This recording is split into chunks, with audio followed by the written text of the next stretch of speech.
All right, so Longhorns we mentioned. Texas women are they going to be number one today, Jack? No reason to knock UConn off the mountain, but Texas has much like the football team, they got a better resume, beat better teams. Yeah, well, if you missed it during the holidays while you're eating turkey and watching football, the Longhorn women beat on consecutive days 2 top 3 teams. They beat UCLA and they beat South Carolina. Yes, sir. At the Players Era tournament out in Vegas, and they've got some injuries going on for Vic Schaefer's team, and they won those games. Remember, South Carolina is South Carolina. I mean, Dawn Staley, that whole thing. They beat UCLA, and so the only thing standing in front of them and being number one is UConn and Gino Auriemma. So we'll see where they are in the polls. They also beat Penn yesterday over at the Moody Center. So 3 wins over the week. Texas men, Sean Miller and company coming out of Hawaii. They're going to play Wednesday night. They need a big crowd out there, Jack. They're playing Virginia in that SEC, ACC showdown deal, whatever they call that. So Virginia at the Moody Center Wednesday night. Make your plans to be there for that game. And then the Texas volleyball team is the 3rd overall seed in the volleyball tournament. They're going to play coming up starting this weekend at Gregory Gym on their march to another Final Four potentially and maybe a national championship. But obviously the big conversation is Texas football. 9-3, is it enough? I said I would present the scenarios, Jack, and we'll get into it more coming up in our A block next hour. But here's a scenario that I don't know. I mean, I sit here this morning and I say I don't think they're going to get in. Should they? Well, I think so, but that's my opinion. Fact is, there are only 7 spots. Here's a text on our Game Time text line that says there's no way North Texas should be in. That's not fair. Well, North Texas might be in. Yeah. North Texas beats Tulane, whose coach just announced he's leaving for Florida. Them's is the rules. If North Texas wins the American Athletic Conference, they might be the highest-ranked group of 5 team. That's the rules going into the game. Should we have automatic qualifiers? 5 of them. You know, last year it seemed right with Boise State. This year it doesn't seem right because it could be North Texas and James Madison. And heck, the ACC might not even get a team in because they have and this goes to what the scenarios Texas needs. Consider this. The ACC is going to have a championship game this week in Charlotte that consists of Virginia and Duke. Duke is a 5-loss team, and they could win the ACC. They've lost 5 football games. Shout out to Cal. So here's what Texas really needs this weekend if you're rooting, and they didn't get any chaos this weekend because 11 of the top 12 teams in the country all won. The only team that lost was A&M, and Texas beat them. Texas got no help. But as this text says accurately, hoping for other teams to win, hope is not a strategy. That's true. And Texas put themselves in this position where they need help from others. What they need this weekend is for Georgia to roll Alabama. If Georgia rolls Alabama, okay, in the SEC title game, yes, Alabama reached the title game, but that would be a third loss for Alabama.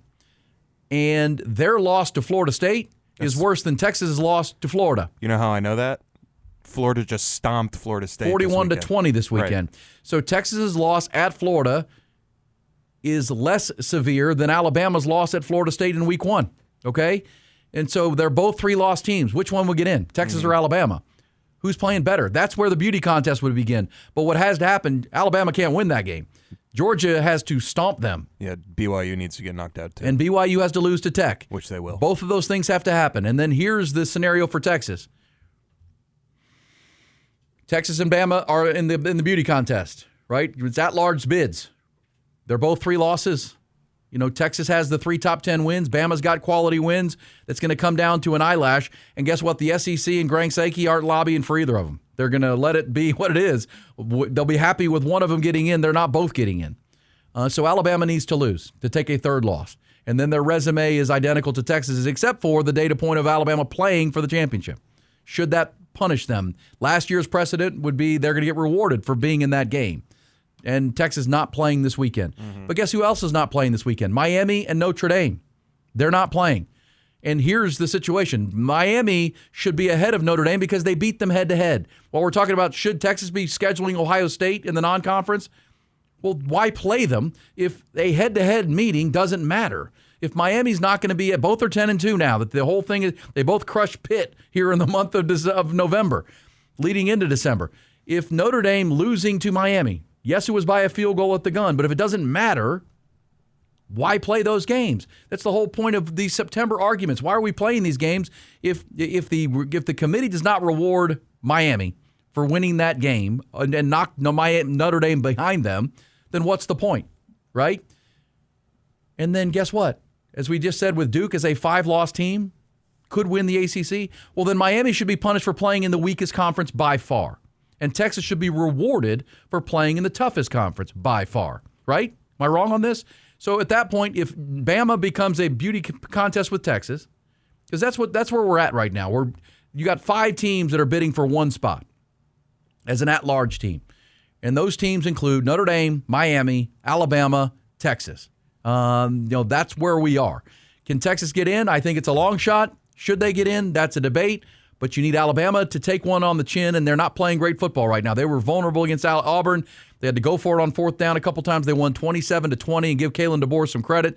But that is not a championship-looking team. Texas, on the other hand, looks like a team that can beat anybody. Their defense rose up. They beat the 3rd-ranked team in the country. Trey Wisner running the football. Steve Sarkisian and company. Arch Manning playing a good brand of football. But that would be my argument, okay, my opinion. Texas should be ahead of Notre Dame and Miami for the reasons I gave, because Miami should be ahead of Notre Dame because they beat them, and they're both 10-2.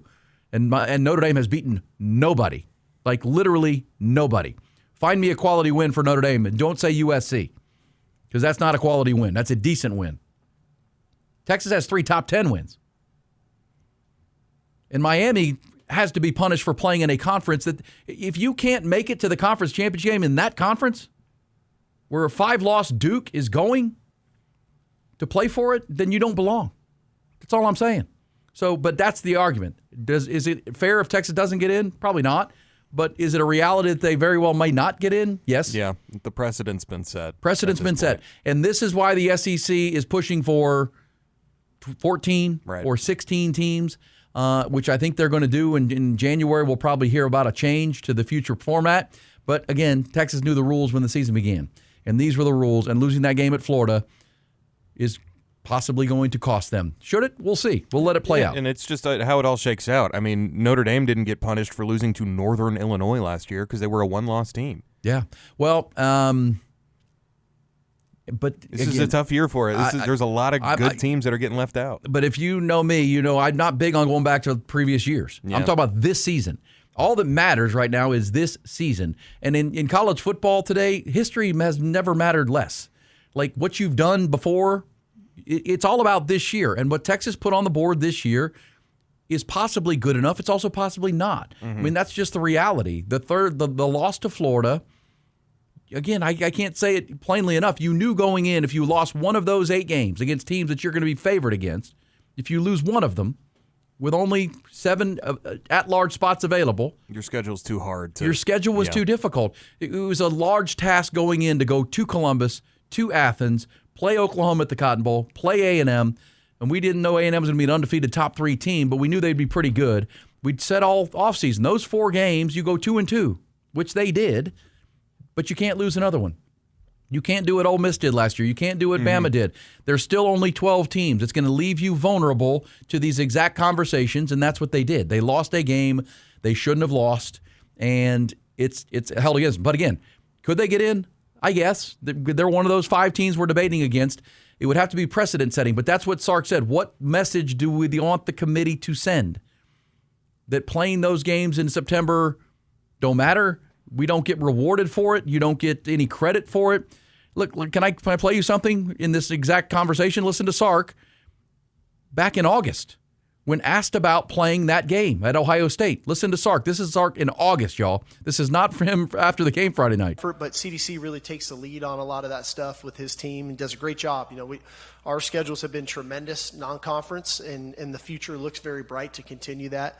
I think about the CFP, and as we've continued to evolve from 2 teams to 4 teams to 12 teams, and God knows where we're going to go next. My thought is almost that you get rewarded for playing these games, you know, because I think you probably ask the majority of the coaches around the country, they're thinking, man, that's a really hard thing to do is play that game week 1 on the road or at home, depending on the year. And so I think from a CFP standpoint, it's almost like, you know, check mark the box for a positive that they were willing to play the game. Maybe they won it, maybe they didn't, but surely they put themselves out there and are willing to do it, and I see so many people talk about like SEC scheduling and, not playing Power 4 teams. In this conference, it's real. Like, we're playing real teams. All right, so there's Sark. And there's him back in August, Jack, saying, I don't think we'll be punished for it. But what is about to happen, in a lot of Longhorn fans and a lot of observers' opinion, is they're about to be punished for the Ohio State loss. Now, they're really being punished for the Florida loss, but it's not wrong. It's why I say multiple things can be right at one time in an argument. They're being punished for the Ohio State game because if they had done what Indiana did this offseason? They canceled Power 4 games. They canceled a scheduled meeting with West Virginia, which they probably would have won the game, but Kurt Cignetti they canceled the game.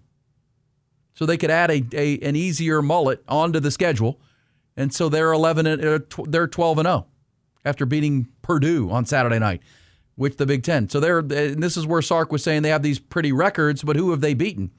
Indiana's beaten Oregon this year. Who else have they beaten? Iowa? Yeah. Texas has lost 3 games, yes, but they've beaten 3 top 10 teams.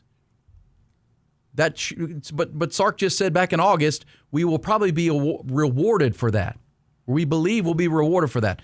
But losing by 7 points and outgaining Ohio State by 200 yards in that game is going to be the reason you don't get in, which is a compelling argument for saying, why are you playing these games? You're rewarded if you win it. Yes. Well, but the committee has the final say. Mm-hmm. The committee can actually come out and say, you know what, we're going to reward them for playing that game. And you know who's going to be lobbying the committee? The TV networks. Because what do they want in September? They want good games. They don't want everybody to cancel their games with tough teams in September, because guess what college football is going to look like if you allow this to go? This precedent is set. A whole lot of Sam Houston State. Well, it's going to look a lot like the NFL's August. Right? Because we don't care about preseason games. You don't reward us for them anyhow, win or lose, and we're just not going to play them.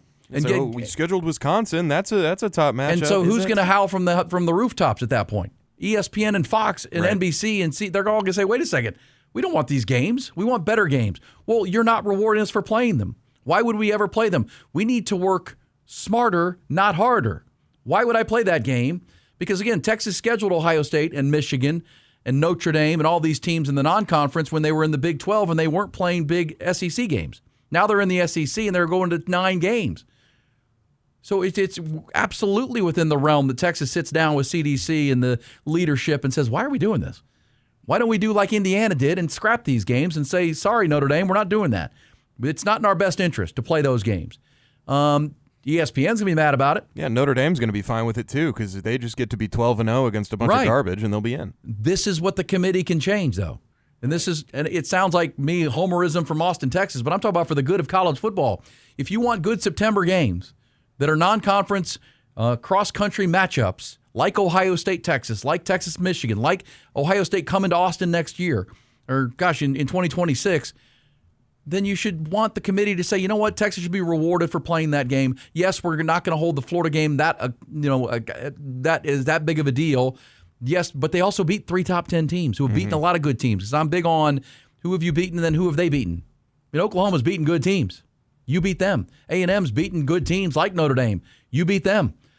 You should be rewarded for that, but we'll find out tomorrow night. And then again on Sunday of this week, the 7th, is when the final word will come out. There still is a chance, but it's an outside chance. But look, I'm not going to blame Texas if they say, you know what, we're not playing those anymore then. Mm-hmm. Why would we? We'll schedule a mutt. Because 10-2, you're in. I get 100%. It, don't lose to Florida, but if you're 10-2, and you played, you're in. Let's say they played, they played North Texas this year, in 2026. Let's say that they canceled the Ohio State game and played Texas State. Yeah, they play Texas State next year. But I'm talking about this year. Right. I know they didn't, but had they said, sorry, Ohio State, we're not doing that. It's not in our best interest. We're going to work smarter, not harder. We're going to go ahead and play Texas State for the first time in program history. That's a group, a Sun Belt team that's going to the Pac-12. They're on the rise. We'll play them. We're 10-2. We'd be in, and that's a fair argument. Yeah. Not only would you be in, you'd probably be hosting a game at this point. Correct. You'd be in the top 6. And that's why when I say multiple things can be true, Texas needs to look at that. I hope they don't cancel the games, but the thing that can change it or change everybody's opinion is what we don't know, which is what's the committee going to do? Are they going to reward Texas for playing the game, or are they going to reward Indiana for Notre Dame. For not playing. Look, Notre Dame I'm giving Notre Dame credit. They scheduled Miami and Texas A&M. They lost both of them. And then they've beaten nobody since. Not one team. Don't give me USC. You're not allowed to give me USC. They don't count. Lincoln Riley is not doing a great job there. That's not a great team. Yeah, it was a pretty steep cliff after 15 in terms of the top 25. Again, it's Austin, Texas conversation, but it's an important conversation for the future of college football. Because if you want September to look like August preseason NFL football, where you're just playing nobody and no one cares and no one pays attention to preseason NFL football, that's what September will become. If two things happen, if Texas doesn't get rewarded for playing the Ohio State game, and if Miami's win over Notre Dame head-to-head doesn't matter, like literally doesn't matter. If we get to the end here on December the 7th on Sunday and Miami is behind Notre Dame, that's some garbage. Then again, every AD in the country should say, I'm not playing anyone in the non-con. And Notre Dame doesn't even play in a conference, and they're being rewarded for it. And the conference that they kind of have a half a foot in is the worst conference in college football, the ACC. So what are we doing? Miami has to be rewarded for playing that game and winning that game. If not, what's the point?